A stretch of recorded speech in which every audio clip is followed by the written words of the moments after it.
Hello hi course heroes. आज के इस सेशन में हम बात करने वाले हैं स्प्लिट टेक्स्ट फील्ड के बारे में। देखिए, कभी कभी हमारे पास क्या होता है, हमारे पास डाटा होता है और उस डाटा के अंदर बहुत सारी चीजें एक ही कॉलम के अंदर होती हैं। ये डाटा पीडीएफ से आ सकता है, ये डाटा सीएसवी फाइल का डाटा हो सकता है, ये डाटा एक्सेल का डाटा हो सकता है। तो मेरे सिंगल कॉलम के अंदर मेरे कोड हैं, मेरे नेम हैं और मेरे यूनिट ऑफ मेजरमेंट हैं। अगर मैं इसको एक्सेल के अंदर मैं इन कॉलम को स्प्लिट करना चाहता हूं तो मुझे बहुत सारा वर्कआउट करना पड़ेगा, बहुत सारी एक्सरसाइज करनी पड़ेगी। तो पहले देखते हैं हम इसको एक्सेल के अंदर किस तरीके से स्प्लिट कर सकते हैं। अगर मुझे इन्हें स्प्लिट करना है, मान लीजिए ये मेरे लेबल्स हैं और इनमें से मैं कोड को स्प्लिट करना चाहता हूं, तो मैंने यहाँ पर कोड लिखा और कोड की मैं फर्स्ट डिजिट को एंटर करता हूँ, 24582 को एंटर करता हूँ और यहाँ पर मैं नेक्स्ट रो पे गया और कंट्रोल ई किया। और जैसे ही मैं कंट्रोल ई करता हूँ कि मेरे कोड्स यहाँ पर एक्सट्रैक्ट हो गए हैं। इसी तरीके से अगर मैं यहाँ से नेम को एक्सट्रैक्ट करना चाहता हूँ तो मैंने नेम लिखी है और यहाँ पर मैं लिखता हूँ RAVINDRA रविंद्रा, YADAV मैंने यादव लिखा और इसके बाद मैं फिर से कंट्रोल ई करता हूँ तो मेरे नेम भी यहाँ पर एक्सट्रैक्ट हो गए हैं। अब इसके बाद बारी आती है यूनिट ऑफ मेजरमेंट की, तो मैं यूनिट ऑफ मेजरमेंट को एक्सट्रैक्ट करने की कोशिश करता हूं और यहां से हमारा चैलेंज स्टार्ट होता है। अगर मैं यहां पर 4 लिखता हूं और इसके बाद मैं कंट्रोल ई करता हूं तो यहां पर यूनिट ऑफ मेजरमेंट मेरे एक्सट्रैक्ट नहीं हुए। अब मुझे क्या करना होगा? अब मुझे यहाँ पर लैंग फंक्शन का यूज करना होगा, यहाँ पर मुझे राइट फंक्शन का यूज करना होगा, यहाँ पर मुझे लेफ्ट फंक्शन का यूज करना होगा।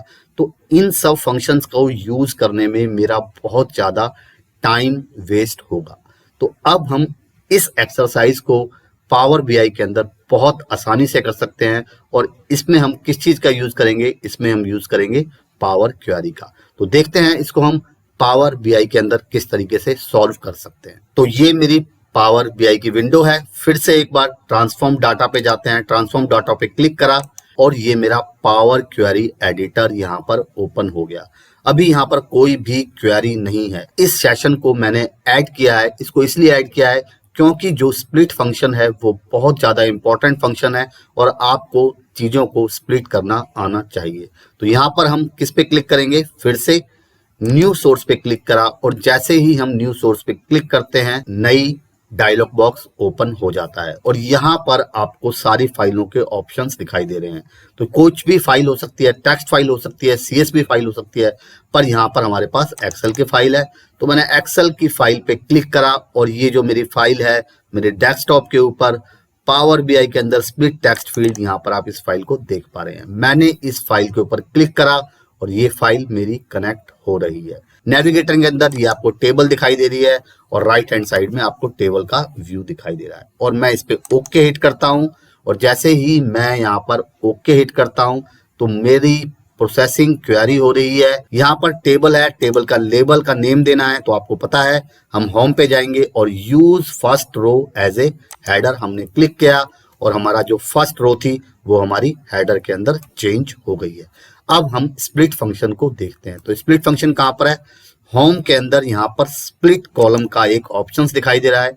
यहाँ पर आपको बहुत सारे ऑप्शंस दिखाई दे रहे हैं। इन ऑप्शंस का आप अपने अकॉर्डिंग यूज कर सकते हैं। तो सबसे पहले हम यहाँ पर किसका यूज करना चाहेंगे? हम यहाँ पर यूज करना चाहेंगे बाय डेलीमीटर्स।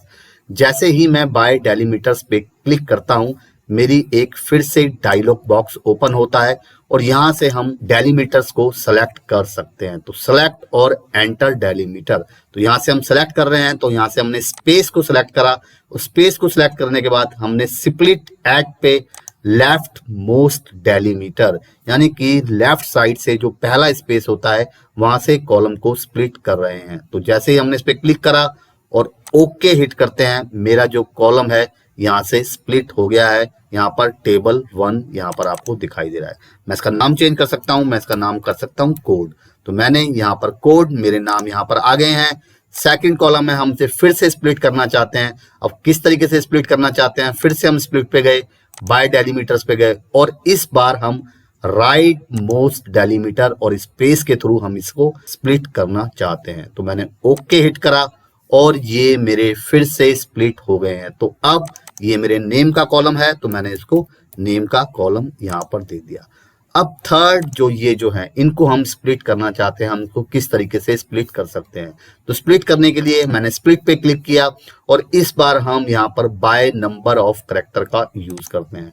तो मैंने बाय नंबर ऑफ करेक्टर का यूज किया और नंबर ऑफ करेक्टर, तो आप ध्यान से जब इस टेबल को देख रहे हैं, जो मेरी यूनिट्स हैं वो हैं पैकेट्स के अंदर, एमएल के अंदर केजी, एमएल, ग्राम, पैकेट्स और केजी, यानी कि 2 करेक्टर्स के अंदर मेरी यूनिट ऑफ मेजरमेंट दिखाई दे रही है।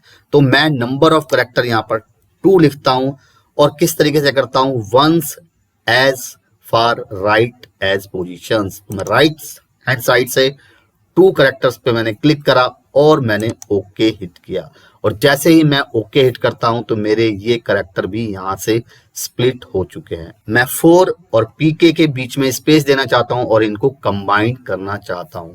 तो कंबाइन करने के लिए ये जो मेरे 4 है, यानी कि ये जो मेरे यूनिट ऑफ मेजरमेंट हैं, जो मेरे नंबर्स हैं, इनके मैं फॉर्मेटिंग चेंज करता हूं और इसको भी मैं टेक्स्ट में लेके आता हूं। तो मैं टेक्स्ट में लेके आ रहा हूं, रिप्लेस करंट, और जैसे ही मैंने टेक्स्ट में क्लिक करा तो ये भी मेरे टेक्स्ट के अंदर हो गया। तो जो मेरी क्वांटिटी है वो भी टेक्स्ट के अंदर दिखाई दे रही है और जो मेरी यूनिट ऑफ मेजरमेंट है ये भी मेरे टेक्स्ट के अंदर दिखाई दे रहे हैं। अब हम क्या करेंगे, अब हम इनको ऐड करने के लिए अब हमें कहां पर जाना पड़ेगा, ऐड कॉलम पे गए। ऐड कॉलम पे जाने के बाद हम क्या करने वाले हैं, हम कस्टम कॉलम करने वाले हैं। तो हमने कस्टम कॉलम पे क्लिक करा और हम कॉलम का नाम यहाँ पर नया नाम दे देते हैं। तो यहाँ पर हम नाम दे देते हैं यूनिट ऑफ मेजरमेंट। तो मैंने UOM यहाँ पर यूनिट ऑफ मेजरमेंट दिया। कस्टम फार्मूले के अंदर यहाँ पर हम कस्टम करेंगे। तो लेबल 2.2.1 यहाँ पर हमने हिट करा और आपको पता है हम %% का यूज करते हैं 2 फार्मूलों को कंबाइन करने के लिए। सेमीकोलन का यूज किया, 2 कॉलम्स का मैंने यूज किया, बीच में स्पेस दिया, फिर से मैंने %% लगाया और मैंने लेबल 2.2.2 को भी क्लिक किया और जैसे ही मैं ओके हिट करता हूं ये मेरे कंबाइंड हो गए और इनके बीच में स्पेस भी दिखाई दे रहा है। तो आपने देखा कितने आसानी से हम किसी भी डाटा को स्प्लिट कर सकते हैं। तो आप भी इसकी प्रैक्टिस कीजिएगा। अब जिसकी मुझे रिक्वायरमेंट है उन कॉलम्स को हम रख सकते हैं और बाकी कॉलम्स को हम यहाँ से डिलीट कर सकते हैं। तो हमने इस कॉलम को यहाँ से रिमूव कर दिया, हमने इस कॉलम को भी यहाँ से रिमूव कर दिया। अब ये मेरा डाटा मेरे अकॉर्डिंग एडजस्ट हो चुका है। तो दोस्तों फिर से प्रैक्टिस करते रहिएगा, मिलते हैं नेक्स्ट सेशन में। Thank you very much.